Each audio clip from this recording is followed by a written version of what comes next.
ಶ್ರೀಗುರುಭ್ಯೋ ನಮಃ. ಹರಿ ಓಂ. ಪ್ರಾಣಾದೇರೀಶಿತಾರಂ ಪರಮಸುಖನಿಧಿಂ ಸರ್ವದೋಷವ್ಯಪೇತಂ ಸರ್ವಾಂತಸ್ಥಂ ಸುಪೂರ್ಣಂ ಪ್ರಕೃತಿಪತಿಮಜಂ ಸರ್ವಬಾಹ್ಯಂ ಸುನಿತ್ಯಂ ಸರ್ವಜ್ಞಂ ಸರ್ವಶಕ್ತಿಂ ಸುರಮುನಿಮನುಜಾದ್ಯೈಃ ಸದಾ ಸೇವ್ಯಮಾನಂ ವಿಷ್ಣುಂ ವಂದೇ ಸದಾಹಂ ಸಕಲಜಗದನಾದ್ಯಂತ ಮಾನಂದದಂ ತಂ.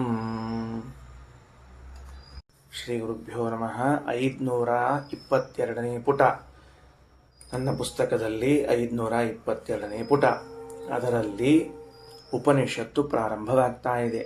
ಬ್ರಹ್ಮವಾ ಇದಮಗ್ರ ಆಸೀತ್ ಏಕಮೇವ ತದೇಕಂ ಸನ್ನವ್ಯಭವತ್ ತತ್ ಶ್ರೇಯೋ ರೂಪಂ ಅತ್ಯಸೃಜತ ಕ್ಷತ್ರಂ ಯಾನ್ಯೇತಾನಿ ದೇವತ್ರ ಕ್ಷತ್ರಾಣಿ ಇಂದ್ರೋ ವರುಣ ಸೋಮೋ ರುದ್ರಪರ್ಜನ್ಯೋ ಯಮೋ ಮೃತ್ಯುರೀಶಾನ ಇತಿ. ಇದು ಹೊಸದಾದ ಒಂದು ಭಾಗ. ಅವ್ಯಾಕೃತ ಬ್ರಾಹ್ಮಣದಲ್ಲೇ ಇದ್ದೀವಿ.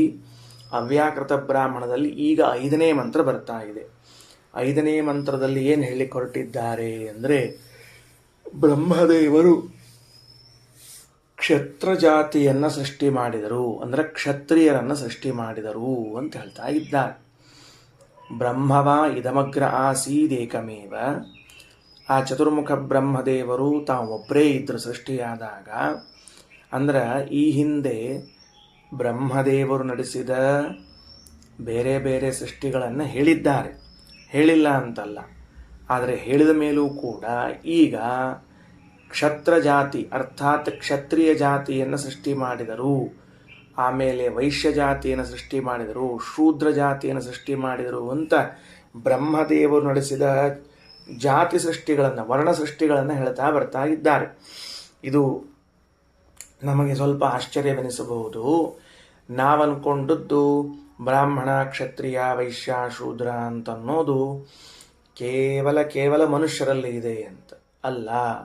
ದೇವತೆಗಳಲ್ಲೂ ಎಲ್ಲ ವರ್ಣದ ದೇವತೆಗಳು ಇದ್ದಾರೆ. ಮೊದಲನೇ ಪ್ರತಿಜ್ಞೆ. ಸರ್ವಾತ್ಮನ ತಪ್ಪು ತಿಳಿದಬಾರದು, ಅಥವಾ ಬೇರೆಯವರು ಯಾರಾದರೂ ಕೇಳಿದ್ರೆ ಚಂದ ಹೇಳಬೇಕು ಏನು ಅಂತ. ಈ ವರ್ಣಗಳು ಅಂತನ್ನುವುದು ಎಲ್ಲರಲ್ಲಿ ಇರುವಂತಹದ್ದು. ದೇವತೆಗಳಲ್ಲೂ ಇದೆ, ಮನುಷ್ಯರಲ್ಲೂ ಇದೆ. ನಾವು ಋಷಿಗಳೆಲ್ಲರೂ ಬ್ರಾಹ್ಮಣರಲ್ಲಿ ಸೇರುವಂಥವರು. ದೇವತೆಗಳಲ್ಲಿ ಕ್ಷತ್ರಿಯ ಜಾತಿಯ ದೇವತೆಗಳು ಯಾರಿದ್ದಾರೆ ಅಂತ ಇವತ್ತು ತಿಳ್ಕೋಣ ಅಂತ. ಇವತ್ತು ಕ್ಷತ್ರಿಯ ಜಾತಿಯ ದೇವತೆಗಳನ್ನು, ಅನಂತರದಲ್ಲಿ ವೈಶ್ಯ ಜಾತಿಯವರು, ಅನಂತರದಲ್ಲಿ ಶೂದ್ರ ಜಾತಿಯವರು ತಿಳ್ಕೋಣಂತ ಅಲ್ರಿ. ಮತ್ತೆ ಎಲ್ಲ ಹೇಳಿದ್ರಿ, ಬ್ರಾಹ್ಮಣನ್ ಹೇಳಲೇ ಇಲ್ಲಲ್ಲ ಅಂದರೆ ಅವರೇ ಮುಖ್ಯ. ಈಗ ಯಾರು ಹೇಳಬೇಕು ಅಂತ ತೋರಿಸ್ತೀವಿ. ಅಂತೂ ಇವತ್ತಿನ ಪಾಠದಲ್ಲಿ ನಾವು ತಿಳಿಲಿಕ್ಕೆ ಹೊರಟದ್ದು ಚತುರ್ಮುಖನಿಂದ ಸೃಷ್ಟರಾದ ಕ್ಷತ್ರಿಯ ಜಾತಿಯ ದೇವತೆಗಳು ಯಾರ್ಯಾರು, ಅವರ ಮಹತ್ವವೇನು ಅನ್ನೋದನ್ನು ಹೇಳಲಿಕ್ಕೆ ಹೊರಟಿದೆ ಉಪನಿಷತ್ತು. ಸರಿಯಾ? ಪ್ರಾರಂಭ ಮಾಡೋಂತ. ಆಚಾರ್ಯರ ಪ್ರಕಾರ ಇವು ಕೆಲವು ಸ್ವಭಾವಕ್ಕೆ ಅಂಟಿಕೊಂಡದ್ದಿವೆ. ಶ್ರೀಮದಾಚಾರ್ಯರ ಪ್ರಕಾರ ಕೇವಲ ದೇವತೆಗಳು, ಕೇವಲ ಮನುಷ್ಯರು ಅಂತ ಹಿಂಗಲ್ಲ. ಅವರವರ ಸ್ವಭಾವವೇ ಕ್ಷತ್ರ ಸ್ವಭಾವ, ಬ್ರಾಹ್ಮಣ ಸ್ವಭಾವ, ಆಮೇಲೆ ಶೂದ್ರ ಸ್ವಭಾವ, ವೈಶ್ಯ ಸ್ವಭಾವ ಅಂತ ಇರ್ತದೆ. ಮೇಲಿನ ಅಂಗಿ ಯಾವುದೂ ಹಾಕ್ಕೊಂಡಿರಬಹುದು ಅವರು, ಅದರ ಪ್ರಕಾರ ಅವ್ರು ನಡೀತಾನೂ ಇರಬಹುದು. ಆದರೆ ಸ್ವಭಾವ ಮಾತ್ರ ಆಗಾಗ ಅಭಿವ್ಯಕ್ತ ಆಗ್ತಾನೇ ಇರ್ತದೆ. ಈಗ ಉದಾಹರಣೆಗೆ ಕೆಲವರಿಗೆ ಬ್ರಾಹ್ಮಣ ದೇಹ ಬಂದಿರ್ತದೆ. ಅವರಿಗೆ ಹೋರಾಟ ಮಾಡೋದು ಅಂದರೆ ಭಾರೀ ಪ್ರೀತಿ. ಜಗಳ ರಗಳಿ, ಬಡದಾಟ ಮಾಡೋದು ಅಂದರೆ ಸುಮ್ಮನೆ ಜಗಳಗಳೆಲ್ಲ ಹಂಗೆ ನಾವು ಮಾಡ್ತೀವಿ. ಅದಲ್ಲ, ಏನೋ ಯಾವುದಾದ್ರೂ ಒಂದು ವಿರುದ್ಧವಾಗಿ ಪ್ರತಿಭಟನೆ ಮಾಡಬೇಕು, ಅದನ್ನು ಹಿಂಸರಿಸ್ಬೇಕು ಅಂದರೆ ಭಾರೀ ವಿಶ್ವಾಸ, ಧೈರ್ಯ. ಹೆಂಗೆ ಬಂತು ಅಂದರೆ ಒಳಗದು ಸ್ವಭಾವ ಹಂಗಿರ್ತದೆ. ಅದಕ್ಕೆ ಕೃಷ್ಣ ಹೇಳಿದ್ದು ನೆನಪಾಗ್ತದೆ. ಚಾತುರ್ವರ್ಣ್ಯಂ ಮಯಾ ಸೃಷ್ಟಂ ಗುಣಕರ್ಮ ವಿಭಾಗಶಃ. ನಾನೇ ಈ ಚಾತುರ್ವರ್ಣ್ಯವನ್ನು ಸೃಷ್ಟಿ ಮಾಡಿದವನು ನಾನೇ. ಹೆಂಗ? ಗುಣ ಕರ್ಮ ವಿಭಾಗಶಃ. ಅವರ ಕರ್ಮಗಳು ಹಾಗೂ ಅವರ ಗುಣಗಳು ಅವರ ಕರ್ಮ ಹಾಗೂ ಅವರ ಗುಣಗಳನ್ನು ನೋಡಿಕೊಂಡು ಚಾತುರ್ವರ್ಣ್ಯವನ್ನು ಸೃಷ್ಟಿ ಮಾಡಿದ್ದೇನೆ ಅಂತ ಹೇಳಿದ್ದಾರೆ. ಹಂಗ ಇಲ್ಲಿ ಬ್ರಹ್ಮದೇವರಿಂದಾದ ಸೃಷ್ಟಿ ಅಂದರೆ ಅದೇ ಮುಂದುವರೆದದ್ದು ಅಂತ ಅರ್ಥ. ಏನಾಯಿತು? ಒಬ್ಬರೇ ಒಬ್ಬರು ಬ್ರಹ್ಮದೇವರಿದ್ದರಂತೆ. ಬ್ರಹ್ಮವ ಇದಮಗ್ರ ಆಸೀದೇಕಮೇವ. ಇಲ್ಲಿ ನೋಡ್ರಿ, ಈ ಬ್ರಹ್ಮ ಶಬ್ದಕ್ಕೆ ಅರ್ಥ ಯಾರು ಮಾಡ್ಕೊಳ್ಬೇಕು? ಚತುರ್ಮುಖ ಅಂತ ಅರ್ಥ ಮಾಡಿಕೊಳ್ಬೇಕು. ಇಲ್ಲಿ ಪರಮಾತ್ಮ ಅಂತ ಅರ್ಥ ಮಾಡಬಾರದು. ಹಿಂದೆ ಬ್ರಹ್ಮ ಬಂದಾಗ ಪರಮಾತ್ಮ ಅಂತ ಅರ್ಥ ಮಾಡಿದ್ವಿ, ಈಗ ಬ್ರಹ್ಮ ಬಂದಾಗ ಚತುರ್ಮುಖ ಅಂತ ಅರ್ಥ ಮಾಡ್ತೀವಿ. ಅದಕ್ಕೆ ಉಪನಿಷತ್ತಿನಲ್ಲಿ ಪ್ರಸಂಗಾನುಸಾರವಾಗಿ ನೋಡಿ ಅರ್ಥ ಮಾಡಬೇಕು. ಸರಿ ಆಯ್ತಾ? ಬ್ರಹ್ಮವ ಇದಮಗ್ರ ಆಸೀತ್, ಚತುರ್ಮುಖ ಒಬ್ಬರೇ ಇದ್ರು. ಏಕಮೇವ, ಒಬ್ಬರೇ ಒಬ್ಬರಿದ್ರು.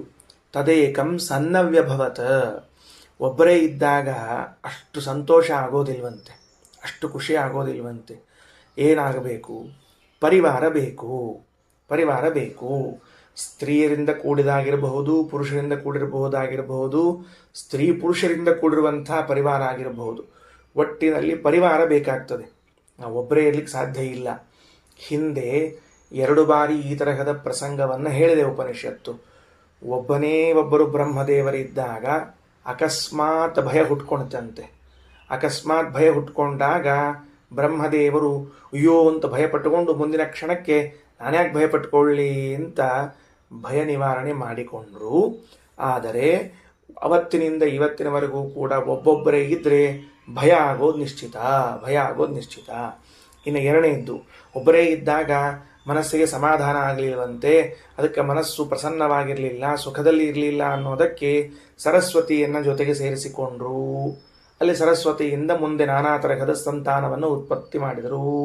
ನೈವ ಏಕಾಕಿ ರಮತೆ, ಅದರಿಂದ ಇವತ್ತಿಗೂ ಒಬ್ಬನೇ ಇದ್ದರೆ ಮನುಷ್ಯನಿಗೆ ಸಂತೋಷ ಇರುವುದಿಲ್ಲ ಅಂತ 2 ಪ್ರಸಂಗಗಳನ್ನು ಹೇಳಿ, ಈಗ 3ನೇ ಪ್ರಸಂಗ ಏನು ಅಂದರೆ ಬ್ರಹ್ಮದೇವರಿಂದ ನಿರ್ಮಾಣವಾದ ಕ್ಷತ್ರ ಜಾತಿ, ವೈಶ್ಯ ಜಾತಿ ಮತ್ತು ಶೂದ್ರ ಜಾತಿ ಅನ್ನುವುದನ್ನು ಹೇಳ್ತಾ ಹೊರಡ್ತಾರೆ.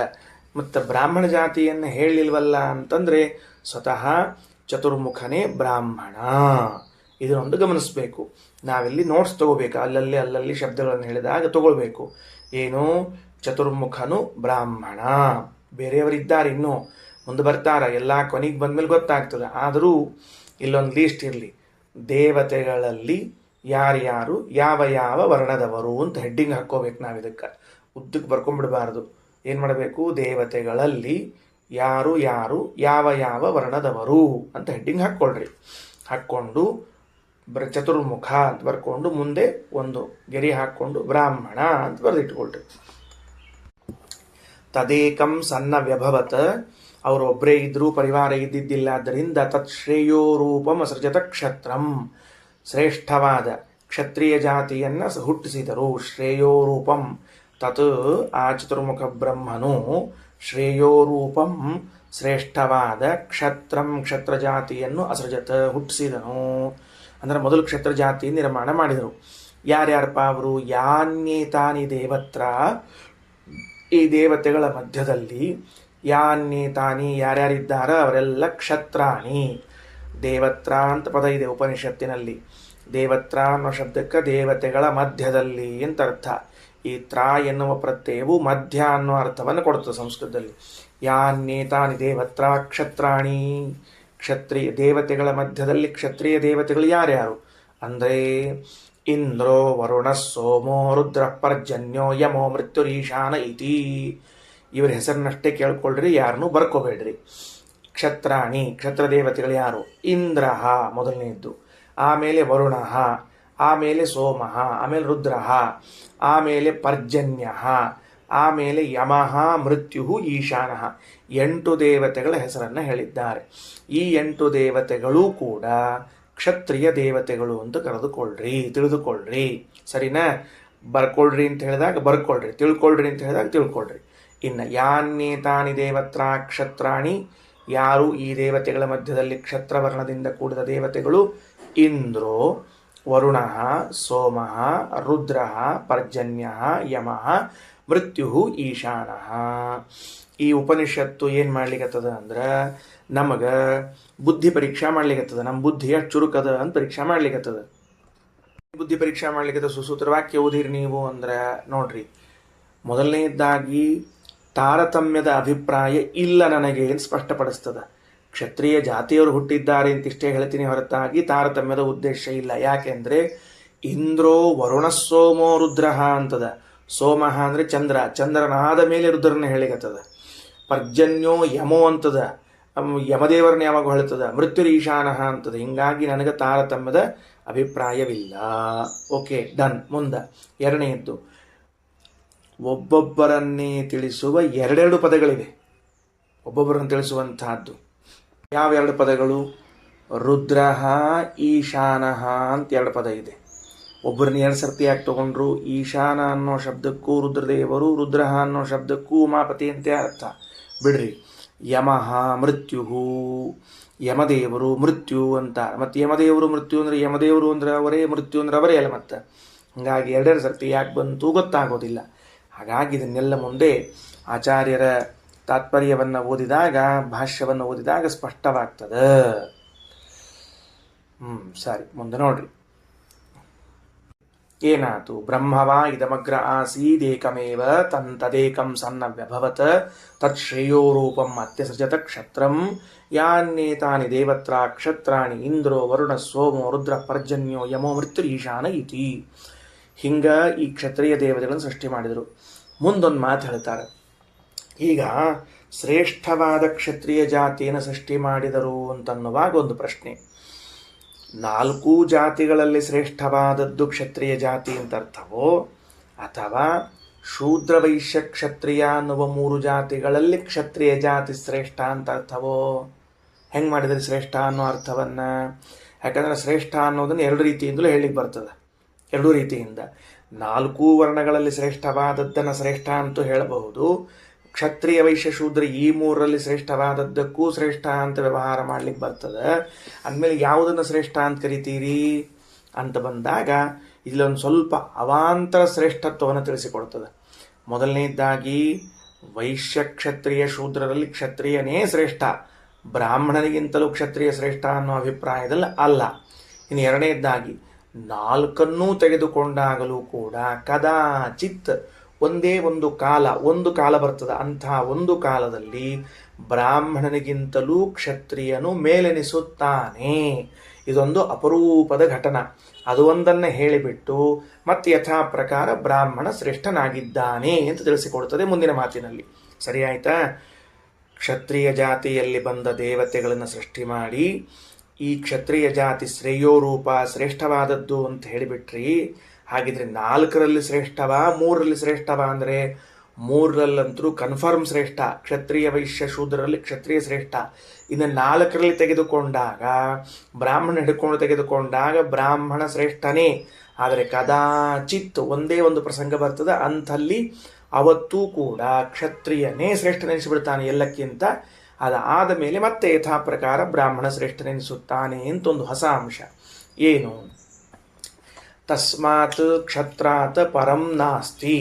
ಆ ಕ್ಷತ್ರಿಯಗಿಂತಲೂ ಕೂಡ ಶ್ರೇಷ್ಠವಾದದ್ದು ಇನ್ನೊಂದಿಲ್ಲ. ತಸ್ಮಾತ್ ಕ್ಷತ್ರಾತ್ ಪರಂ ನಾಸ್ತಿ. ಮುಂದೆ ಹೋಗೋಣಂತ. ತಸ್ಮಾತ್ ಬ್ರಹ್ಮಣ ಕ್ಷತ್ರಿಯ ಮದಸ್ತಾದುಪಾಸ್ತೆ ರಾಜಸೂಯೇ. ರಾಜಸೂಯ ಯಾಗ ಅಂತ ಒಂದು ಯಾಗ ಇದೆ. ಆ ರಾಜಸೂಯ ಯಾಗದಲ್ಲಿ ಬ್ರಾಹ್ಮಣ ರಾಜನ ಕೆಳಗೆ ನಿಂತುಕೊಂಡು, ಸಿಂಹಾಸನದಿಂದ ಕೆಳಗೆ ನಿಂತುಕೊಂಡು ಅವನನ್ನು ಕೂಡ ಉಪಾಸನ ಮಾಡ್ತಾನೆ, ಅವನನ್ನು ಸ್ತೋತ್ರ ಮಾಡ್ತಾನೆ. ಈ ಒಂದು ಘಟ್ಟವನ್ನು ಬಿಟ್ಟರೆ ಇನ್ಯಾವ ಸಂದರ್ಭದಲ್ಲೂ ಬ್ರಾಹ್ಮಣ ಕೆಳಗಿಳಿದು ಸ್ತೋತ್ರ ಮಾಡುವ ಪ್ರಸಂಗವಿಲ್ಲ. ಆಗೇನಾಯಿತು? ಸಿಂಹಾಸನ ಆರೂಢನಾದ ಕ್ಷತ್ರಿಯ ರಾಜ ಅವನು ಅವತ್ತು ಎಲ್ಲ ವರ್ಣಗಳಿಗಿಂತಲೂ ಶ್ರೇಷ್ಠನಾಗಿ ಬಿಟ್ಟ. ಯಾಕ? ಆ ಒಂದು ಕಾಲದಲ್ಲಿ ಬ್ರಾಹ್ಮಣನು ಇವನನ್ನು ಉಪಾಸನ ಮಾಡ್ತಾನೆ. ಉಪಾಸ್ತೆ ರಾಜಸೂಯೇ. ಹಂಗಾದ್ರೆ ಉಪಾಸನ ಮಾಡಿಬಿಟ್ಟಾರ ಅಂತಂದು ಕೂಡಲಿ ಇವ್ರು ಸಣ್ಣವರು ಅವ್ರು ದೊಡ್ಡವರೇನು ಅಂದ್ರೆ ಕ್ಷತ್ರಿಯೇವ ತದ್ಯಶೋ ದದಾತಿ. ಯಾಕೆ ಹಂಗೆ ಮಾಡ್ಯಾನ ಬ್ರಾಹ್ಮಣ? ಕ್ಷತ್ರಿಯನಿಗೆ ಯಶಸ್ಸು ಉಂಟಾಗಲಿ, ಯಶಸ್ಸು ಬರಲಿ ಅನ್ನೋ ಉದ್ದೇಶಕ್ಕೆ ಹಾಗೆ ಮಾಡಿದ್ದಾರೆ. ಸೈಷಾ ಕ್ಷತ್ರಸ್ಯ ಯೋನಿಹಿ ಯದ್ ಬ್ರಹ್ಮ. ಅಲ್ರಿ, ಹಿಂಗ್ಯಾಕೆ ಅನ್ಬೇಕು? ಬ್ರಾಹ್ಮಣ ಉತ್ತಮನಾಗಿ ಇದ್ದು ರಾಜಸೂಯಾಗದ ಸಂದರ್ಭದಲ್ಲಿ ಮಾತ್ರ ಕೆಳಗಿರ್ತಾನ ಅಂತ ಯಾಕೆ ಅನ್ಬೇಕು? ವಾಸ್ತವದಲ್ಲಿ ಬ್ರಾಹ್ಮಣನೇ ನೀಚನಾಗಿದ್ದು ಕ್ಷತ್ರಿಯನೇ ಶ್ರೇಷ್ಠನಾಗಿದ್ರೆ ಅದೊಂದು ಪಕ್ಷ ವಿಕಲ್ಪ ಮಾಡಿಕೊಳ್ಳ್ರಿ, ವಿಚಾರ ಮಾಡಿಕೊಳ್ಳ್ರಿ ಅಂದರೆ ವೇದಾಂತದ ಸೈಷಾ ಕ್ಷತ್ರಸ್ಯ ಯೋನಿಹಿ ಯದ್ ಬ್ರಹ್ಮ. ಕ್ಷತ್ರಿಯನಿಗೆ ತಂದೆಯ ಸ್ಥಾನದಲ್ಲಿ ಇದ್ದಾನೆ ಬ್ರಾಹ್ಮಣ. ಯಾಕ? ಜ್ಞಾನೋಪದೇಶವನ್ನ ಮಾಡಿದ ಗುರು ಸ್ಥಾನದಲ್ಲಿ ಇದ್ದದರಿಂದ ಗುರು ತಂದೆಯ ಸ್ಥಾನದಲ್ಲಿ ಇದ್ದವರು. ಹಾಗಾಗಿ ಕ್ಷತ್ರಿಯರಿಗೆ ವಿದ್ಯೋಪದೇಶವನ್ನ ಮಾಡಿದ ಗುರುಗಳು ಬ್ರಾಹ್ಮಣರು. ಆ ಬ್ರಾಹ್ಮಣರು ಗುರುಗಳಾದ್ದರಿಂದ ತಂದೆಯ ಸ್ಥಾನದಲ್ಲಿ ಇದ್ದಂತೆ ಶ್ರೇಷ್ಠರೇ. ಅದಕ್ಕೆ ಸೈಷಾ ಕ್ಷತ್ರಸ್ಯ ಯೋನಿಹಿ. ಯೋನಿಹಿ ಅಂದ್ರೇನು? ಜನಕ ಅಂತ ಅರ್ಥ. ಯದ್ ಬ್ರಹ್ಮ ತಸ್ಮಾತ್ ಯದ್ಯಪಿ ರಾಜ ಪರಮತಾಂ ಗಚ್ಚತಿ. ಹೌದು, ಆ ರಾಜಸೂಯಾಗದಲ್ಲಿ ಕ್ಷತ್ರಿಯನು ಶ್ರೇಷ್ಠನಾಗಿರುತ್ತಾನೆ. ಬ್ರಹ್ಮೇವ ಅಂತತಃ ಉಪನಿಶ್ರಯತಿ ಸ್ವಾಂ ಯೋನಿಂ. ಆದರೆ ಯಜ್ಞ ಮುಗಿದಾಗ ಕೆಳಗಿಳಿದು ಬಂದು ಮತ್ತೆ ಆ ಕ್ಷತ್ರಿಯನು ಬ್ರಾಹ್ಮಣನಿಗೆ ವಂದಿಸಲೇಬೇಕು, ವಂದಿಸುತ್ತಾನೆ. ಇನ್ನು ಸ್ವಾಂ ಯೋನಿಂ, ತನಗೆ ಗುರುಗಳಾದ ಬ್ರಾಹ್ಮಣನಿಗೆ. ಯವು ಏದಂ ಹಿನಸ್ತಿ ಸ್ವಾಂಸ ಯೋನಿಂ ರುಚ್ಛತಿ. ಒಂದು ವೇಳೆ ಯಾರಾದರೂ ಕ್ಷತ್ರಿಯನು ಬ್ರಾಹ್ಮಣನಿಗೆ ಹಿಂಸೆ ನೀಡಿದರೆ ಅವನು ತನ್ನ ತಂದೆಯನ್ನೇ ಹಿಂಸಿಸಿದಂತೆ. ಸ ಪಾಪೀಯಾನ್ ಭವತಿ, ಅವನು ಮಹಾಪಾಪಿಯಾಗ್ತಾನೆ. ಯಥಾ ಶ್ರೇಯಾಂಸಂ ಹಿಂಸಿತ್ವ, ತನ್ನ ತಂದೆಯನ್ನು ಹಿಂಸಿಸಿದರೆ ಕೊಂದರೆ ಏನು ಪಾಪವೋ, ಕ್ಷತ್ರಿಯನಾದವನು ಬ್ರಾಹ್ಮಣನನ್ನು ಹಿಂಸಿಸಿದರೆ ಕೊಂದರೆ ಅದೇ ಪಾಪ ಬರುತ್ತದೆ. ಅದರಿಂದ ಯಾವ ಕಾರಣಕ್ಕೂ ಕೂಡ ಅವರನ್ನು ಕೊಲ್ಲಬಾರದು, ಅವರನ್ನು ಹಿಂಸಿಸಬಾರದು. ಇಷ್ಟು ವೇದಮಂತ್ರದ ಅಭಿಪ್ರಾಯ. ಸರಿಯಾಯ್ತಾ? ಓಕೆ, ಈಗ ಇಲ್ಲಿ ವಿಚಾರ ಮಾಡ್ರಿ. ಎರಡು ಅಂಶ ನನ್ನ ಗಮನಕ್ಕೆ ಬರ್ತಾ ಇದೆ, ನೆನಪಿಗೆ ಬರ್ತಾ ಇದೆ. ಒಂದು, ಅಶ್ವತ್ಥಾಮಾಚಾರ್ಯರನ್ನ ಕಟ್ಟಿಕೊಂಡು ಬಂದು ಬ್ರಹ್ಮಾಸ್ತ್ರವನ್ನು ಪ್ರಯೋಗ ಮಾಡಿದಾಗ ಅಶ್ವತ್ಥಾಮಾಚಾರ್ಯನ ಕಟ್ಟಿಕೊಂಡು ಬಂದು ಭೀಮಸೇನ ಅರ್ಜುನರು ದ್ರೌಪದಿ ದೇವಿಯ ಮುಂದೆ ಹಾಕಿದಾಗ ಅವರನ್ನು ಹಿಂಸಿಸಬೇಕು, ಹೊಡೆಯಬೇಕು, ಕೊಲ್ಲಬೇಕು ಅಂತ ವಿಚಾರ ಬಂದಾಗ ಏನಂತ ದ್ರೌಪದಿ ದೇವಿ, ಯಾವ ಕಾರಣಕ್ಕೂ ಕೂಡ ಅಶ್ವತ್ಥಾಮಾಚಾರ್ಯರಿಗೆ ಏನೂ ಮಾಡಬೇಡ್ರಿ. ಯಾಕ? ಬ್ರಾಹ್ಮಣ ಅವರು ಸಯೇಷ ಪ್ರಜಾರೂಪೇಣ ತಿಷ್ಠತಿ. ಬ್ರಾಹ್ಮಣ ಸ್ವತಃ ದ್ರೋಣಾಚಾರ್ಯರೇ ಮಗನ ರೂಪದಲ್ಲಿ ಇದ್ದಾರೆ. ದ್ರೋಣಾಚಾರ್ಯ ಬ್ರಾಹ್ಮಣ, ಅಶ್ವತ್ಥಾಮಾಚಾರ್ಯ ಬ್ರಾಹ್ಮಣ ಆದ್ದರಿಂದ ಅವನನ್ನು ಹಿಂಸಿಸಬಾರದು. ನೋಡ್ರಿ, ಭಾರತೀ ದೇವಿಯರಿಗೆ ಮನಸ್ಸಿನಲ್ಲಿ ಏನಿರಬಹುದು? ಈ ಬೃಹದಾರಣ್ಯಕದ ಮಾತು ಬಂದಿರ್ತದೆ. ಏನಂತ? ಯಾವ ಕ್ಷತ್ರಿಯ ಬ್ರಾಹ್ಮಣನನ್ನು ಹಿಂಸಿಸುತ್ತಾನೋ ಅವನು ತನ್ನ ತಂದೆಯನ್ನೇ ಹಿಂಸಿಸಿದಂತೆ ಅಂತ ಬಂದುಬಿಟ್ರೆ ಈ ಪಾಂಡವೆಲ್ಲ ಸೇರಿಕೊಂಡು ತನ್ನ ತಂದೆಯಾದ ಪಾಂಡುರಾಜನಿಗೆ ಹಿಂಸೆ ಕೊಟ್ಟಂತೆ ಆಗ್ತದೆ. ಅದರಿಂದ ಅವನನ್ನೇ ಕೊಂದಂತೆ ಆಗ್ತದೆ. ಬೇಡ ಅಂತ ತಿಳಿದುಕೊಂಡು ಹೇಳಿ ಅವರನ್ನು ಬಿಡಿಸಿದಳು ಅಂತ ಅರ್ಥ ಮಾಡಿಕೊಳ್ಬಹುದು. ಹಾಗಾದ್ರೆ ಯಾರೋ ಒಂದು ಉಲ್ಟಾ ಖೋಪಡಿ ವಾಲ ಇದ್ದೇ ಇರ್ತಾರೆ ನಮ್ಮಲ್ಲಿ ಪಾಠಕ್ಕೆ ಕೂತವ್ರೊಳಗೆ. ಉಲ್ಟಾ ಖೋಪಡಿ ರಗಡ ಮಂದಿ ಇರ್ತದೆ. ಅವರೇನಂತಾರೆ, ಅವ್ರಿಗೆ ಇಷ್ಟು ಜ್ಞಾನ ಅವ್ರಿಗಿದ್ದಿದ್ದಿಲ್ಲೇನ್ರಿ ಪಾಂಡವರಿಗೆ, ಮತ್ತು ಭೀಮಸೇನ್ ದೇವರಿಗೆ ಇದ್ದಿದ್ದಿಲ್ಲೇನು, ಧರ್ಮರಾಜಿಗೆ ಇದ್ದಿದ್ದಿಲ್ಲೇನು ಅಂತ ಉಲ್ಟಾ ಖೋಪಡಿ ಅವರು ಬಂದರೆ ಅವ್ರಿಗೊಂದು ಉತ್ತರ. ಏನು ಉತ್ತರ ಅಂದರೆ, ದ್ರೌಪದಿ ದೇವಿಗೆ ಇರುವಂತಹ ವೇದಜ್ಞಾನವನ್ನು ಪ್ರಕಾಶಕ್ಕೆ ತರಬೇಕು ಅಂತ ಮಾಡಿದ್ದೇ ಹೊರತಾಗಿ ಅವರಿಗೆ ಇದ್ದಿದ್ದಿಲ್ಲ ಅಂತ ನಮ್ಮ ಉಲ್ಟಾ ಖೋಪಡಿ ಓಡಿಸ್ಬಾರ್ದು. ಒಂದು. ಎರಡನೆಯದ್ದು, ಆತ ತಾಯಿ ವದಾರ್ಹಣ ಅಂತ ಕೃಷ್ಣನ ವಾಕ್ಯ. ಯಾರು ಕೈಯಲ್ಲಿ ಆಯುಧ ಹಿಡಿದಿರೋದಿಲ್ಲ, ಯಾರು ಮಲಗಿರ್ತಾರೆ, ಯಾರು ಅಶಕ್ತರಿರ್ತಾರೆ, ಸ್ತ್ರೀಯರಿರ್ತಾರೆ, ಇಂಥವರನ್ನ ಕೊಂದರೆ ಅವರು ಆತ ತಾಯಿಗಳು ಅಂತ ಕರೆಸ್ಕೊಳ್ತಾರೆ. ಅವರನ್ನು ಕೊಲ್ಲಬೇಕು ಅಂತ ಒಂದು ನಿಯಮ ಅದ. ಪಾಂಡವರಲ್ಲಿ ಭೀಮಾರ್ಜುನರು ಆ ನಿಯಮವನ್ನು ಫಾಲೋ ಮಾಡಿ ತೋರಿಸಿದ್ರು. ದ್ರೌಪದಿ ದೇವಿ ಬೃಹದಾರಣ್ಯಕದ ವಾಕ್ಯವನ್ನು ನಿಯಮವನ್ನು ತೋರಿಸಿ ಕೊಲ್ಲಬೇಡ್ರಿ ಅಂತ ಹೇಳಿಕೊಟ್ಲು. ಹಿಂಗೆರಡನ್ನೂ ಸಮನ್ವಯ ಮಾಡಬೇಕು. ಒಂದು. ಎರಡನೆಯದ್ದು, ಈಗ ಅರ್ಥ ಮಾಡಿಕೊಳ್ಬೇಕು ಎರಡನೇ ಅಂಶ ಏನು ಅಂತ. ಎಲ್ಲರೂ ಕೂಡ ಕ್ಷತ್ರಿಯರು ರಾಜಸೂಯಾಗವನ್ನು ಮಾಡಬೇಕು ಅಂತ ಅಪೇಕ್ಷೆ ಪಡ್ತಾರೆ. ಆದರೆ ಎಲ್ಲರೂ ರಾಜಸೂಯಾಗ ಮಾಡ್ತಾರಂತೇನಿಲ್ಲ. ಎಲ್ಲರೂ ಅಶ್ವಮೇಧ ಯಾಗವನ್ನು ಮಾಡಬೇಕು ಅಂತ ಅಪೇಕ್ಷೆ ಮಾಡ್ತಾರೆ ಅಂತೇನಿಲ್ಲ. ಯಾಕಂದ್ರೆ ರಾಜಸೂಯಾಗವನ್ನು ಮಾಡಿದಾಗ ಆಗ ಅವರು ಆ ಕಾಲದಲ್ಲಿ ಎಲ್ಲ ಜಾತಿಗಿಂತಲೂ ಶ್ರೇಷ್ಠರಾಗಿ ಬೆಳೆದು ಬಿಡುತ್ತಾರೆ. ಅದಕ್ಕೆ ಪ್ರತಿಯೊಬ್ಬ ರಾಜನಿಗೂ ಕೂಡ ಏನಿರ್ತದೆ, ಒಂದು ರಾಜಸೂಯಾಗವನ್ನು ನಾನು ಮಾಡಲೇಬೇಕು ಅಂತ ಇರ್ತದೆ. ಸರಿಯಾ? ಈಗ ಗಮನಿಸ್ರಿ, ಏನು ಸ್ವಾರಸ್ಯ ಅಂದರೆ, ಪಾಂಡವರು ಮಾಡುವಾಗ ರಾಜಸೂಯಾಶ್ವಮೇಧೇ ರಾಜಸೂಯ ಸಹಿತವಾದ ಅಶ್ವಮೇಧ ಯಾಗವನ್ನು ಮಾಡಿಬಿಟ್ರು ಅವರು. ಅಂದರೆ ಅಶ್ವಮೇಧ ಬೇರೆ, ರಾಜಸೂಯ ಬೇರೆ. ಆದರೆ ಪಾಂಡವರು ಮಾಡೋ ಕಾಲಕ್ಕೆ ರಾಜಸೂಯ ಹಾಗೂ ಅಶ್ವಮೇಧ ಯಾಗಗಳನ್ನು ಸೇರಿಸಿ ಮಾಡಿಬಿಟ್ಟಿದ್ದಾರೆ. ಕಾರಣ, ಆ ಸಂದರ್ಭದಲ್ಲಿ ಪಾಂಡವರು ಎಲ್ಲ ಬ್ರಾಹ್ಮಣರಿಂದಲೂ ಕೂಡ ಒಂದೇರಾಗಿದ್ದಾರೆ. ಯಜ್ಞ ಮುಗಿದ ಮೇಲೆ ಎಲ್ಲ ಪಾಂಡವರು ಬ್ರಾಹ್ಮಣರಿಗೆ ವಂದಿಸ್ತಿದ್ರು. ಆದರೆ ಯಜ್ಞಕಾಲದಲ್ಲಿ ಎಲ್ಲ ಬ್ರಾಹ್ಮಣರು ಅವರಿಗೆ ವಂದಿಸ್ತಾ ಇದ್ದಾರೆ. ಇವೆರಡು ಇತಿಹಾಸದಲ್ಲಿ ಸೇರಿ ಹೋದ ಅಂಶವನ್ನು ವೇದ ಮಂತ್ರದಿಂದ ಪುನಃ ಬೆಳಕಿಗೆ ತಂದೆವು. ಇನ್ನು ತಾತ್ಪರ್ಯವನ್ನು ಓದೋಣಂತ. ಆಚಾರ್ಯ ಭಾಷ್ಯ, ಬೃಹದಾರಣ್ಯಕ ಭಾಷ್ಯ ಸುಮಾರು 1.25 ಪುಟ ಬರೆದಾರ. 1.25 ಪುಟ ಏನಂತಾರೆ ಇಷ್ಟಕ್ಕೆ 5ನೇ ಮಂತ್ರಕ್ಕೆ. ಈಗ ನೀವೇನು ಮಾಡಿಬಿಟ್ರಿ, ಬ್ರಹ್ಮದೇವರು ಇದ್ದರು, ಅವರು ಕ್ಷತ್ರಿಯರನ್ನು ಹುಟ್ಟಿಸಿಬಿಟ್ರು ಅಂತೆಲ್ಲ ಹೇಳಿದ್ರಿ. ಮತ್ತು ಸ್ವತಃ ಬ್ರಹ್ಮದೇವರು ಏನು ವರ್ಣದವರು, ಅವ್ರು ಹೆಂಗೆ ಹುಟ್ಟಿದ್ರು ಅಂತ ಹೇಳಲಿಲ್ಲಲ್ಲ. ಅಂದರೆ ವಿಷ್ಣೋರ್ ಬ್ರಾಹ್ಮಣ ಜಾತಿ ಸನ್ ಜಜ್ಞೆ ಬ್ರಹ್ಮ ಜಜ್ಞೆ ಚತುರ್ಮುಖ. ವಾಕ್ಯ ನೋಡ್ಕೊಳ್ರಿ. ಬ್ರಹ್ಮ ಚತುರ್ಮುಖ ಬ್ರಹ್ಮ, ಚತುರ್ಮುಖ ಬ್ರಹ್ಮದೇವರು ವಿಷ್ಣೋ ಸಕಾಶಾತ್ ಪರಮಾತ್ಮನಿಂದ ಹುಟ್ಟುವಾಗಲೇನೆ ಬ್ರಾಹ್ಮಣ ಜಾತಿ ಸಂಜಜ್ಞೆ, ತಾವು ಬ್ರಾಹ್ಮಣರಾಗಿ ಇದ್ದುಕೊಂಡೇ ಹುಟ್ಟಿದರು. ಸರಿ ಆಯ್ತಾ? ಅಂದರೆ ಚತುರ್ಮುಖನು ಬ್ರಾಹ್ಮಣ ಜಾತಿಯವನು ಅಂತ ತಿಳಿದು ಬಂತು. Okay, done. ಈಗ ಮುಂದೆ ನೋಡ್ರಿ, ಏನು ಸ್ವಾರಸ್ಯ ಏನು ಅಂದ್ರೆ, ಇವತ್ತು ಜಗತ್ತಿನಲ್ಲಿ ಯಾವ ಯಾವ ವರ್ಣಗಳಿವೆಯೋ ಆ ಎಲ್ಲ ವರ್ಣಗಳಿಗೂ ಜನಕನಾದವನು ಯಾರು ಅಂದರೆ ಪರಮಾತ್ಮ. ಹಾಗಾದರೆ ಪರಮಾತ್ಮನಲ್ಲಿ ಯಾವ ಯಾವ ಜಾತಿಗಳಿವೆ, ವರ್ಣಗಳಿವೆ ಅಂದರೆ ಎಲ್ಲ ವರ್ಣಗಳು ಅವನಲ್ಲಿ ಸಮಾವೇಶ. ಬ್ರಾಹ್ಮಣ ವರ್ಣ ಉಂಟು, ಕ್ಷತ್ರಿಯ ವರ್ಣ ಉಂಟು, ಎಲ್ಲ ವರ್ಣಗಳುಂಟು. ನಾನಾ ವರ್ಣ, ನಾನಾ ಜಾತಿ, ನಾನಾ ತರಹದ ಮತಗಳು, ಪಂಥಗಳು ಎಲ್ಲವೂ ಅವನಲ್ಲಿವೆ. ಯಾಕೆ? ಅವನೇ ಅವುಗಳನ್ನೆಲ್ಲವನ್ನು ಸೃಷ್ಟಿ ಮಾಡುವಂಥವನು. ಹಾಗಾಗಿ ಹುಟ್ಟಿ ಬರುವಾಗ, ಯಾರು ಹುಟ್ಟಿ ಬರುವಾಗ?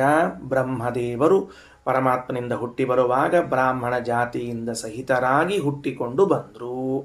ವಿಷ್ಣೋ ಪರಮಾತ್ಮನ ದೆಸೆಯಿಂದ ಹುಟ್ಟಿ ಬರುವಾಗ ಬ್ರಾಹ್ಮಣ ಜಾತಿ ಸನ್ ಬ್ರಾಹ್ಮಣ ವರ್ಣದಿಂದ ಕೂಡಿದವರಾಗಿ ಬ್ರಹ್ಮ ಚತುರ್ಮುಖ ಬ್ರಹ್ಮ ಚತುರ್ಮುಖ ಬ್ರಹ್ಮದೇವರು ಜಗ್ನೇ ಹುಟ್ಟಿದರು. ಇನ್ನು ಇತೋ ಅಗ್ರೇ, ಅದು ಇದಮಗ್ರೇ ಆಸೀದೇಕಮೇವ ಅಂತ ಮಂತ್ರದಲ್ಲಿ ಇದೆ. ಅದಕ್ಕರ್ಥ ಇತೋ ಅಗ್ರೇ ಜಗತಃ ತಸ್ಮಾತ್ ಕ್ಷತ್ರ ಜಾತಿ ರಜಾಯತ. ಇನ್ನೂ ಈ ಜಗತ್ತಿನಲ್ಲಿ ವರ್ಣ ಸೃಷ್ಟಿಗಳಿಗಿಂತ ಮೊದಲು ಇನ್ಯಾವ ವರ್ಣವೂ ಸೃಷ್ಟಿಯಾಗಿದ್ದಿಲ್ಲ, ಯಾವ ಜಾತಿಗಳು ಸೃಷ್ಟಿಯಾಗಿರಲಿಲ್ಲ. ಆವಾಗ ಕ್ಷತ್ರಿಯ ಜಾತಿಯನ್ನು ಫಸ್ಟ್ ಹುಟ್ಟಿಸಿದರು. ಓಕೆನಾ? ಅರ್ಥ ಆಯ್ತಾ? ಮುಂದೆ ಬರ್ರಿ. ಈಗ ಆಚಾರ್ಯರು ತಾರತಮ್ಯದ ಪ್ರಕಾರ ಹೇಳ್ಕೋತ ಬಂದ್ಬಿಡ್ತಾರೆ. ಈಗ ಅಲ್ಲೇನು ತಾರತಮ್ಯ ಇದ್ದಿದ್ದಿಲ್ಲ ಶ್ರುತಿಯಲ್ಲಿ, ಇಲ್ಲಿ ತಾರತಮ್ಯ ತೋರಿಸ್ತಾರೆ. ವಾಯು ಸದಾಶಿವ ಅನಂತಃ ಗರುಡ ಶಕ್ರ ಏವ ಚ ಕಾಮಶ್ಚ ವರುಣಶ್ಚೈವ ಸೋಮಸೂರ್ಯೋ ಯಮಸ್ತಥಾ ಏವಮಾದ್ಯಾಹ ಕ್ಷತ್ರಿಯಾಸ್ತು ದೇವಾನಾಂ ಬ್ರಹ್ಮ ನಿರ್ಮಿತಾಃ. ಭಾಳ ಚಂದದ. ವಾಯುದೇವರು ಕ್ಷತ್ರಿಯ ಜಾತಿಯ ದೇವತೆ, ಮರಿಬಾರದು. ವಾಯುದೇವರೇನಾಗಿದ್ದಾರೆ? ಕ್ಷತ್ರಿಯರು. ಬ್ರಹ್ಮದೇವರೇನಾಗಿದ್ದಾರೆ? ಬ್ರಾಹ್ಮಣರಾಗಿದ್ದಾರೆ. ವಾಯುದೇವರು ಬ್ರಹ್ಮದೇವರಾಗಿ ಮೋಕ್ಷವನ್ನು ಹೊಂದುತ್ತಾರಂತ. ಯಾಕಪ್ಪ ಅಂತಂದ್ರೆ, ಕ್ಷತ್ರಿಯರಾಗಿದ್ದ ವಾಯುದೇವರು ಬ್ರಾಹ್ಮಣ ಜಾತಿಯಲ್ಲಿರುವ ಬ್ರಹ್ಮನಾಗಿ ಮುಂದೆ ಮೋಕ್ಷವನ್ನು ಹೊಂದುತ್ತಾರೆ. ಅದು ಅವರ ಸ್ವರೂಪದಲ್ಲಿ ಇದ್ದದ್ದು, ಎಲ್ಲರ ಸ್ವರೂಪದಲ್ಲಿ ಇದ್ದದ್ದಲ್ಲ. ಮತ್ತು ಎಲ್ಲರೂ ಹಂಗಾಗ್ತಾರೆ ಅಂತ ಹೇಳ್ತಿಲ್ಲ, ಅವರ ಸ್ವರೂಪದಲ್ಲಿ ಹಂಗದ. ಅದಕ್ಕೆ ಭವಿಷ್ಯತ್ ಬ್ರಹ್ಮ, ಭಾವಿ ಬ್ರಹ್ಮರು ಅಂತ ಕರೆದದ್ದು. ಯಾಕೆ ಅಂದ್ರೆ ಈ ಅಭಿಪ್ರಾಯದಲ್ಲೂ ಹೌದು. ಯಾವ ಅಭಿಪ್ರಾಯದಲ್ಲಿ? ಈ ಕ್ಷತ್ರಿಯರಾಗಿ ಜನಿಸಿ ಅನಂತರದಲ್ಲಿ ಬ್ರಾಹ್ಮಣರಾಗಿದ್ದುಕೊಂಡು ಹೋಗ್ತಾರ ಅಂತ ಒಂದು.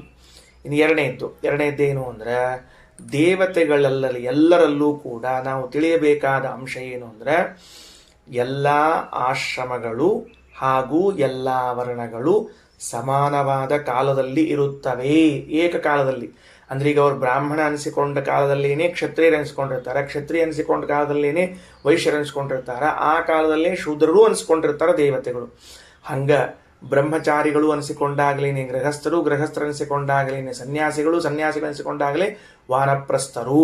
ಹೀಗಾಗಿ ದೇವತೆಗಳಲ್ಲಿ ಎಲ್ಲ ವರ್ಣ ಎಲ್ಲ ಆಶ್ರಮಗಳು ಏಕಕಾಲದಲ್ಲಿ ಸಮಾವೇಶಗೊಂಡಿರ್ತದೆ. ಇದನ್ನು ಮರಿಬೇಡ್ರಿ. ಇದೊಂದು ವಿಶೇಷ ಶ್ರುತಿಯದ. ಶ್ರೀಮದಾಚಾರ್ಯರು ಓಂ ಮೌನವದ ಪಿತರೇಶಾಂ ಓಂ ಅಂತ ತಿಳ್ಕೊಂಡು ಸೂತ್ರ, ಅಥವಾ ಕ್ರಿಸ್ತ ಭಾವಾತ್ತು ಗೃಹಿಣೋಪಸಂಹಾರ ಅನ್ನುವಂತಹ ಸೂತ್ರ ಇರಬೇಕು. ಆ ಸೂತ್ರದ ಕೆಳಗಡೆಗೆ ಆ ಶ್ರುತಿಯನ್ನು ಕೊಟ್ಟಿದ್ದಾರೆ. ದೇವಾಗೇವ, ದೇವತೆಗಳೇ ಸರ್ವವರ್ಣಾ ಸರ್ವಾಶ್ರಮಾಗ, ಎಲ್ಲ ವರ್ಣದವರು ಎಲ್ಲ ಆಶ್ರಮದವರಾಗಿರ್ತಾರ ಅಂತ ಅಭಿಪ್ರಾಯದ. Okay, done. ಮುಂದೆ ಹೋಗೋಣಂತ. ಇಲ್ಲೊಂದು ಗಮನಿಸ್ರಿ, ಮೂಲದಲ್ಲಿ ಎಲ್ಲೂ ಕೂಡ ವಾಯು ಅಂತ ಹೆಸರೇ ಬಂದಿಲ್ಲ. ಕೆಳಗೆ ಆಚಾರ್ಯರು ಭಾಷೆಯಲ್ಲಿ ಹೇಳುವಾಗ ವಾಯು ಅಂತ ಹೇಳಿಬಿಟ್ಟಿದ್ದಾರೆ. ಮೂಲದಲ್ಲಿ ಎಲ್ಲೂ ಕೂಡ ಏನು ಬಂದಿಲ್ಲ ಅಂತಂದರೆ ಅನಂತಹ ಅಂದರೆ ಶೇಷದೇವರ ಹೆಸರು ಬಂದಿಲ್ಲ. ಆದರೆ ಆಚಾರ್ಯರು ಅನಂತಹ ಅಂತ ಹೇಳ್ತಾರೆ. ಗರುಡನ ಹೆಸರು ಬಂದಿಲ್ಲ, ಆದರೆ ಆಚಾರ್ಯರು ಗರುಡ ಅಂತಂತಾರೆ. ಅಂದ ಮೇಲೆ ಗರುಡ ಶೇಷರ ಹೆಸರು ಬರದೇ ಇದ್ದರೂ ಭಾಷ್ಯದಲ್ಲಿ ಶ್ರೀಮದಾಚಾರ್ಯರು ಗರುಡ ಶೇಷರ ಹೆಸರು ತಂದಿದ್ದಾರೆ. ಇನ್ನು ಇಂದ್ರ ಅನ್ನೋ ಹೆಸರು ಬಂದದ, ಓಕೆ.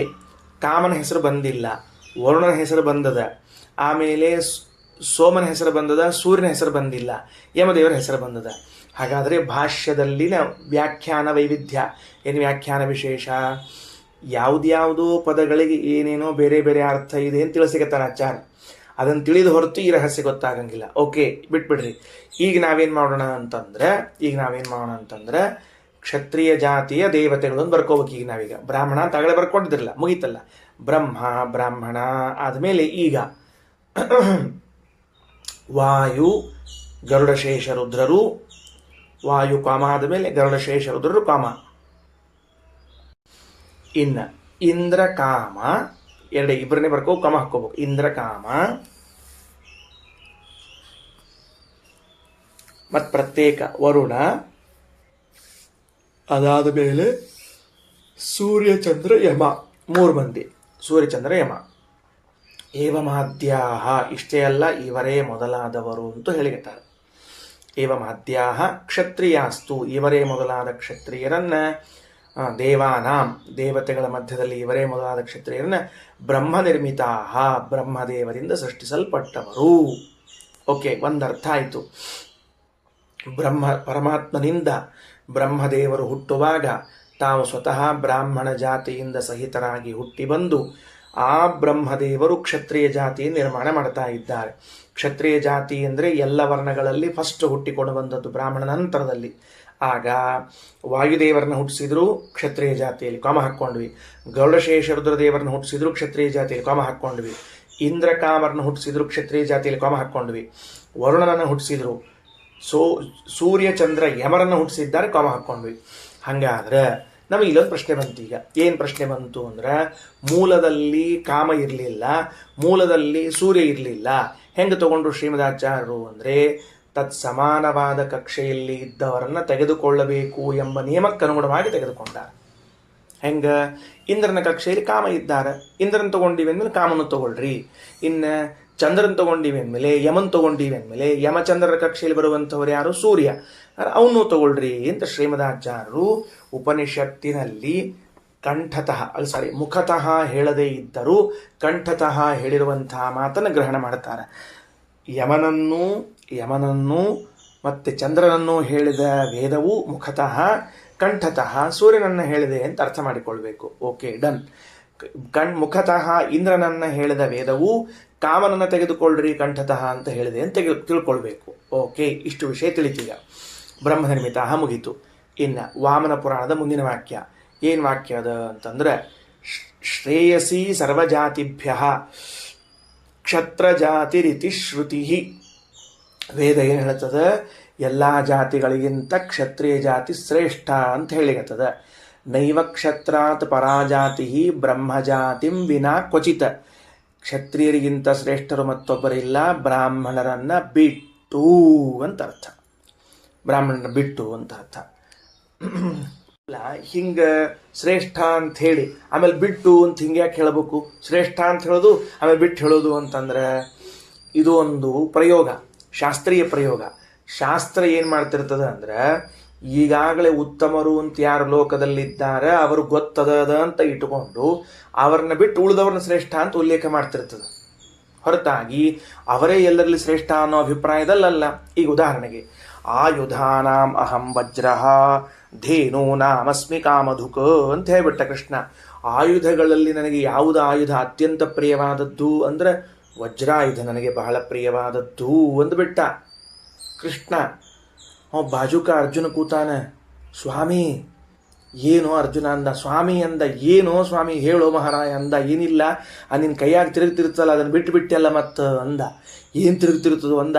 ಅಲ್ಲೋ ನೀನು ಆಯುಧದಲ್ಲಿ ವಜ್ರಾಯುಧ ಶ್ರೇಷ್ಠ, ವಜ್ರಾಯುಧ ಬಹಳ ಪ್ರೀತಿ ಅನ್ಲಿಗತಿ, ನಿನ್ನ ಚಕ್ರಾಯುಧ ಬಿಟ್ಟಲ್ಲ ಅಂದ.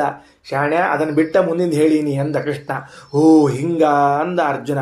ಅಂದರೆ ಆಯುಧಾನಾಮಹಂ ವಜ್ರಃ ಅಂತ ಹೇಳುವಾಗ ಚಕ್ರಾಯುಧವನ್ನ ಬಿಟ್ಟ ಮೇಲೆ ಇನ್ಯಾವುದಾದ್ರೂ ಶ್ರೇಷ್ಠ ಇದ್ರೆ, ಪ್ರೀತಿ ಪಾತ್ರವಾಗಿದ್ರೆ ವಜ್ರಾಯುಧ ಅಂತ ಹಿಂಗೆ ಪ್ರಯೋಗ ಅದ. ಇದು ಎಲ್ಲಿ ಪ್ರಯೋಗ? ಇದು ವೇದದಲ್ಲಿ ಪ್ರಯೋಗ. ಏನು ಪ್ರಯೋಗ? ಕ್ಷತ್ರಿಯ ಜಾತಿ ಶ್ರೇಷ್ಠ ಅಂದ್ಬಿಟ್ರೆ ಬ್ರಾಹ್ಮಣರಲ್ಲಿ ಅವ್ರನ್ನ ಬಿಟ್ಟ ಮೇಲೆ ಯಾರು ಅಂತ ಕೇಳಿಕತ್ತಾರ, ಅವ್ರು ಬಿಟ್ಟ ಮೇಲೆ ಹೇಳಿಕತ್ತಾರ. ಶಾಣೆ ತಗೋ ಅಂತ ಹೇಳಿದರು. ನೈವ ಕ್ಷತ್ರಾತ್ ಪರಾ ಜಾತಿ ಬ್ರಹ್ಮಜಾತಿ ವಿನಾ ಕ್ವಚಿತ. ಕ್ಷತ್ರಿಯರಿಗಿಂತಲೂ ಶ್ರೇಷ್ಠವಾದದ್ದಿಲ್ಲ ಬ್ರಾಹ್ಮಣ ಜಾತಿಯನ್ನು ಬಿಟ್ಟು. ಇನ್ನು ಬ್ರಾಹ್ಮಣಚ್ಚ ಪರೋ ರಾಜ, ಬ್ರಾಹ್ಮಣನಿಗಿಂತಲೂ ಶ್ರೇಷ್ಠ ಆಗ್ತಾನ ಯಾವಾಗ? ರಾಜಸೂಯಾಶ್ವಮೇಧಯೋ, ರಾಜಸೂಯ ಹಾಗೂ ಅಶ್ವಮೇಧ ಯಾಗಗಳಲ್ಲಿ ಅವನು ಏನಾಗ್ತಾನ? ಶ್ರೇಷ್ಠನೆನಿಸುತ್ತಾನೆ. ಭಾರಿ ಆಶ್ಚರ್ಯ, ಭಾರಿ ಆಶ್ಚರ್ಯ. ನನಗೆ ಈ ಅಶ್ವಮೇಧ ಯಾಗದ ಬಗ್ಗೆ ಹುಡುಕಿ ತೆಗೆದಾಗೆಲ್ಲ ಒಂದು ಹೊಸ ಹೊಸ ವಿಷಯದೇ ಬರ್ತಿರ್ತದೆ, ಹೊಸ ಹೊಸ ವಿಷಯನೇ ಬರ್ತದೆ. ಮೊದಲನೆಯದ್ದು ಅಶ್ವಮೇಧ ಕ್ರತುಶ್ರೇಷ್ಠ. ಎಲ್ಲ ಯಜ್ಞಗಳಲ್ಲಿ ಅಶ್ವಮೇಧ ಯಾಗ ಅಂಬುದು ಭಾಳ ಶ್ರೇಷ್ಠ, ಭಾರಿ ಅದ, ಮತ್ತು ಎಲ್ಲಕ್ಕಿಂತ ಶ್ರೇಷ್ಠ. ಎರಡನೆಯದ್ದು ಸರ್ವ ಪ್ರಾಯಶ್ಚಿತ್ತಾತ್ಮಕವಾಗಿದೆ ಅಶ್ವಮೇಧ ಅಂತ ಅನ್ನೋದು ನೆನಪಿಟ್ಟುಕೊಳ್ರಿ. ಅಶ್ವಮೇಧ ಯಾಗ ಎಂಬುದು ಸರ್ವ ಪ್ರಾಯಶ್ಚಿತ್ತಾತ್ಮಕವಾಗಿರುವಂತಹದ್ದು. ಅದಕ್ಕೆ ಪ್ರಾಯಶ್ಚಿತ್ತ ಅಲ್ಲ, ಎಲ್ಲ ಪಾಪಕ್ಕೂ ಪ್ರಾಯಶ್ಚಿತ್ತ ಅಶ್ವಮೇಧ ಯಾಗನೇ. ಎರಡನೆಯದ್ದು. ಮೂರನೆಯದ್ದು, ಅಶ್ವಮೇಧ ಯಾಗ ಅಂತ ಇಷ್ಟು ರಾಜರಿಗೆ ಹೇಳ್ತಿರ್ತೀರಿ, ಅಷ್ಟು ಶ್ರೇಷ್ಠ ಅಷ್ಟು ಶ್ರೇಷ್ಠ ಅಂತಿರ್ತೀರಿ. ಯಾಕೆ ಅಂತ ಕೇಳಿದ್ರೆ ಇಂದ್ರಿಯಾಣಿ ಹಯಾನಾಹುಹು, ಅಧ್ಯಾತ್ಮದಲ್ಲಿ ನಮ್ಮ ಇಂದ್ರಿಯಗಳನ್ನೇ ಕುದುರೆ ಅಂತ ಕರೆದಿದ್ದಾರೆ, ಬೇರೆ ಏನೂ ಇಲ್ಲ. ಇಂದ್ರಿಯಾಣಿ ಹಯಾನಾಹುಹು. ಕಾಟಕೋಪನಿಷತ್ನಲ್ಲಿ ಹೇಳುವಾಗ ನಮ್ಮ ಪಂಚಜ್ಞಾನೇಂದ್ರಿಯ, ಪಂಚಕರ್ಮೇಂದ್ರಿಯ, ಒಂದು ಮನಸ್ಸು, ಇವು 11 ಕುದುರೆಗಳು. ಆ 11 ಕುದುರೆಗಳಿವೆಯಲ್ಲ, ಇಂದ್ರಿಯಗಳನ್ನೇನು ಕರೆದ್ಬಿಟ್ರು? ಕುದುರೆ ಅಂತ ಕರೆದ್ರು. ಮೇಧ ಅಂದ್ರೇನು? ಯಾಗ. ಅಶ್ವಮೇಧ ಅಂತಂದರೆ ನಮ್ಮ ಇಂದ್ರಿಯ ನಿಗ್ರಹ ಅಂತ ಅರ್ಥ ಇದೆ ಆಧ್ಯಾತ್ಮದಲ್ಲಿ. ಹಾಗಾದರೆ ಸಾಧನೆಯ ಮಾರ್ಗದಲ್ಲಿ ಮೊಟ್ಟ ಮೊದಲು ಬೇಕಾದದ್ದು ಯಾವುದು ಅಂದರೆ ಇಂದ್ರಿಯ ನಿಗ್ರಹ. ಇಂದ್ರಿಯ ನಿಗ್ರಹದಂಥ ಶ್ರೇಷ್ಠವಾದ ಸಾಧನ ಮತ್ತೊಂದಿಲ್ಲ. ಪ್ರಹ್ಲಾದರಾಜರು ತಮ್ಮ ಸ್ತೋತ್ರದಲ್ಲಿ ಒಂದು ಮಾತಂತಾರ, ನರಸಿಂಹದೇವರ ಸ್ತೋತ್ರ ಮಾಡೋ ಕಾಲಕ್ಕಾಗಿ, ಇವನು ಮೌನ, ಏಕಾಂತವಾಸ, ಜಪ, ಪಾರಾಯಣ ಎಲ್ಲ ಮಾಡಿದ್ದಾನೆ, ಇಂದ್ರಿಯ ನಿಗ್ರಹವೇ ಇದ್ದಿದ್ದಿಲ್ಲ ಅಂದರೆ ಅದು ವಾರ್ತಾಭವಂತಿನತು ಡಂಬಿಕಾನಾಂ, ಬರೇ ಜನರ ಮುಂದೆ ಹೇಳ್ಕೊಳ್ಳಿಕ್ಕೆ ಬಂತೆ ಹೊರತಾಗಿ ಅವನಿಗೇನು ಸಾಧನೆ ಆಗಲಿಲ್ಲ. ಯಾಕೆ? ಇಂದ್ರಿಯ ನಿಗ್ರಹ ಇಲ್ಲ, ಇಂದ್ರಿಯ ಚಾಪಲ್ಯದ.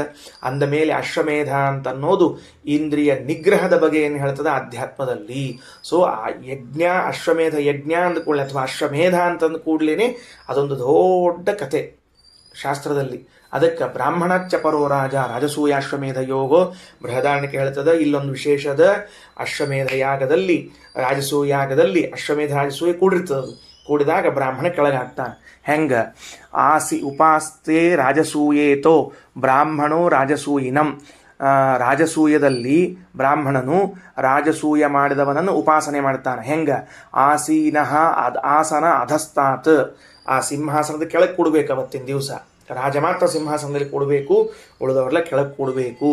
ತಥಾಪಿ ಬ್ರಾಹ್ಮಣೋ ಗುರು, ಹಾಗಿದ್ರೂ ಬ್ರಾಹ್ಮಣ ಗುರು ಅನ್ಸ್ಕೋತಾನೆ. ಅಲ್ರಿ, ಕೆಳಗೆ ಕೂಡ್ತಾನ ಅಂತಂತೀರಿ, ಏನು ಕೆಳಗೆ ಕೂಡ್ತಾನ ಅಂತ ತಿಂತೀರಿ, ಆದರೂ ಮ್ಯಾಲಿದ್ದಾನ ಅಂತೀರಿ. ಒಂದಕ್ಕೊಂದು ಮಾತು ಸರಿನಾ ಇದು?